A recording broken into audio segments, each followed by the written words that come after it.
안녕하세요. 오늘도 좋은 소식 물고 온 파랑새입니다.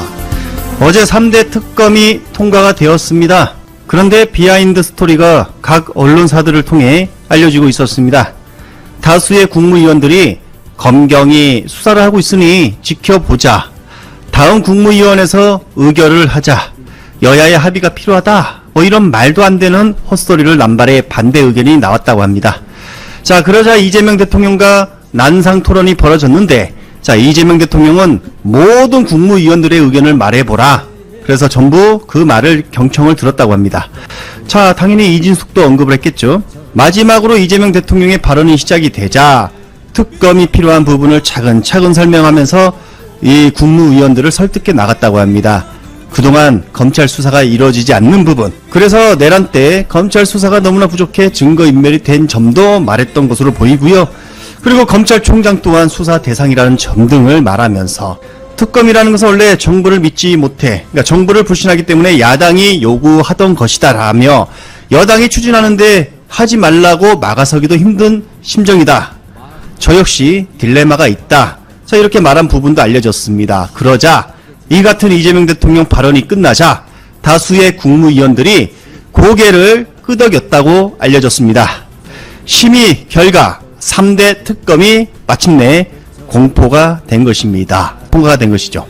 바로 이재명 대통령이 국무위원들을 설득해낸 것입니다. 표정들 보세요. 이재명 대통령 오니까 꾸덕. 자, 이진숙은 표정이 이래요. 이진숙은. 자, 아무튼 이한구라든지 그 내란 공범 의혹이 있는 의원들은 아마도 반대 의견을 냈을 것으로 보입니다. 반대자도 있었던 것으로 보이고요. 자, 12.3 계엄과 관련 없는 다수의 국무위원들은 특검에 창성한 것입니다. 즉 이진숙도 창성했다고 볼 수 있겠죠. 반대할 이유가 없기 때문이죠. 반대를 하면 내란 공범으로 몰릴 수 있는 불안감도 있을 것 같다, 이런 생각이 듭니다. 이처럼 이재명 대통령의 말발이, 자, 윤석열 부하들을 지압해냈다. 예, 이재명 대표의 말발이 윤석열 부하들을 지압했다, 이런 소식을 전하면서 표정들 봐라, 표정들. 예? 긴장한 표정들. 빵진숙 좀 보세요. 모니터만 보고 있어요. 인상 쓰면서. 김병기 의원 지원 사격 나선 박선원, 아들 채용에 비위 없다. 2014년 신원조사에서 탈락. 김병기 의원의 부인은 억울함 호소한 것이다. 이와 관련해 정청래 법사위원장도 한 목소리 냈습니다. 저는 박선원 의원의 말을 믿습니다. 원내대표 선거라는 민감한 시기에 언론 보도가 있었고 또 그것을 반박하는 박선원 의원의 주장이 있었습니다. 같은 내용이라도 어떻게 보느냐가 중요합니다. 저는 언론 보도의 관점보다 박선원 의원의 주장 내용과 관점을 더 믿고 싶습니다. 저는 김병기 의원 논란과 무관하게 국민 누구라도 언론으로 인한 억울한 피해는 없어야 된다고 생각합니다. 라며, 자, 김병기 의원 아들 관련해서 정말 그런 비사실은 없었다 주장한 박선원 의원의 목소리에 힘을 실어 주었습니다. 정청래 당대표 지금 후보자죠? 자, 지금 이런 목소리가 나왔고요. 선거를 보고서도 들어보세요. 아직까지는 그렇지만 장윤선의 취재 편의점에 김병기 의원 지금 하고 있는 게 회사 손실들이 아니거든. 아니 무슨 수로 녹취록을 갖다가 확보할 수 있겠습니까? 국정원 내에 있는 녹취록을. 자, 이게 검찰로 갔을 수는 있습니다. 왜냐면 업무폰이었으니까. 이현수 기조실장이 검찰 조사를 받은 적이 있거든요. 오케이. 그럼 청원서, 그거에 대한 것은 청원서를 왜 내게 됐는지는 엄청난 빙산의 일각이니까 그거에 대해서는 뭐 설명을 안 드리겠습니다.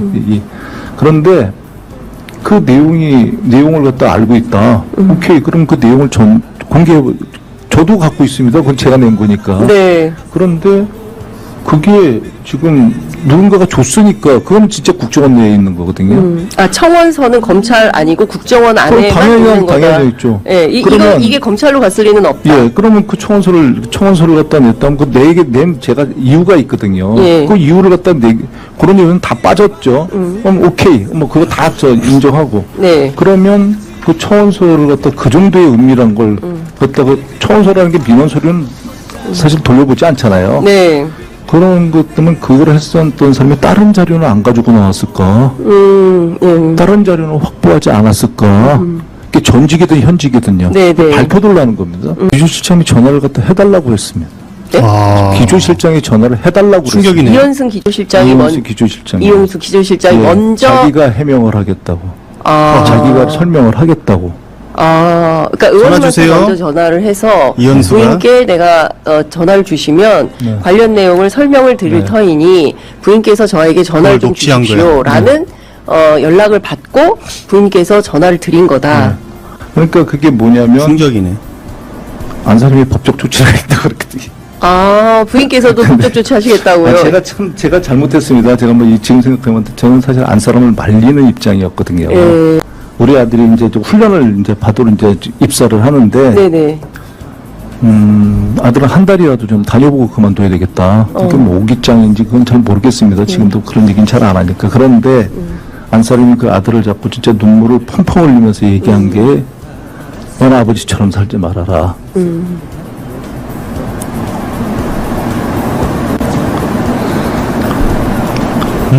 드디어 특별검사 윤곽이 드러나고 있습니다. 김양수, 조은석, 한동수. 네, 한동수 물망. 자, 전 문재인 정부 고위직 윤석열 대립 인물 검토 중이다. 기사가 나왔습니다. 자, 우리가 흔히 알고 있는 한동수. 판사 출신인 한동수 변호사는 대검찰청 감찰부장을 지냈으며 검언유착 의혹, 판사 사찰 의혹 등을 감찰하면서 윤석열 정권 수뇌부와 충돌한 바 있다. 바로 이 사람이 물망에 올랐습니다. 박수 한번 칠까요? 자, 이 밖에도 지금 이름이 오르내리는 인물들이 상당히 많아요. 김우건, 자, 그리고 여한섭, 남부지검장을 지낸 심재철 아시죠? 반윤석열파 검사장 심재철. 이 사람도 잘할 것 같아요. 그리고 마침내 건사랑 카페에서 김건희 사진을 없앴다고 합니다.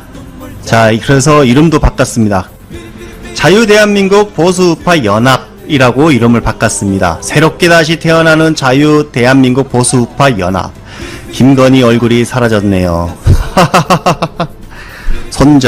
확실히 손절해버렸습니다.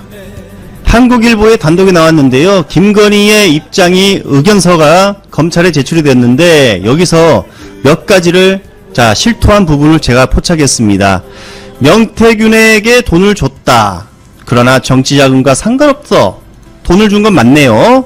김 여사 측은 여사가 명씨에게 500만 원을 건넸다는 의혹과 관련해 수사팀이 정치자금법 위반 혐의를 적용한 데 대해 검찰은 김건희가 선거관리위원회에 신고된 예금 계좌를 통하지 않고 정치자금을 지출했다는 취지인데 지급한 금원은 정치자금 선거운동과 전혀 관련이 없다. 그러니까 그 이유가 뭐냐고. 그럼 무슨 돈이야? 아무튼 준 건 인정한 것입니다. 돈을 준 건 인정한 거예요. 깎아 사 먹어. 명태균 씨 깎아 사 먹으세요. 이거예요. 명 박사님 깎아 사 먹으세요. 깎아 사줄게. 여기 써 있네요. 명 씨에게 돈을 건넨 사실을 인정했다. 자, 그리고 4월 총선에서 김상민 전 검사 출신 공천에 개입했다는 의혹에 대해선 선거를 도와달라는 말만 했대요. 선거를 도와달라. 김상민 당선되게 도와달라. 자, 그런데 선거운동 기획에 참여하는 행위는 해당되지 않는다라며 또 의견서를 냈어요. 개인적 친분으로 사적 지위에 의한 부탁에 불과하다. 이 검사가 내가 잘하는 검사인데 선거 좀 도와달라. 이게 뭐죠? 공천 아닙니까 이게? 이게 공천 개입이 아닙니까? 이것도 자백한 거죠, 이것도 자백한 겁니다. 김상민 공천 개입 자백한 거예요. 노무현 대통령 열린우리당 잘 되면 좋겠다. 이 한마디에 탄핵까지 당했습니다. 참나. 이거 그거죠. 국정농단이죠. 자, 4월 검찰 조사를 받기 전 기자들에게 김 여사가 이랬다는 겁니다.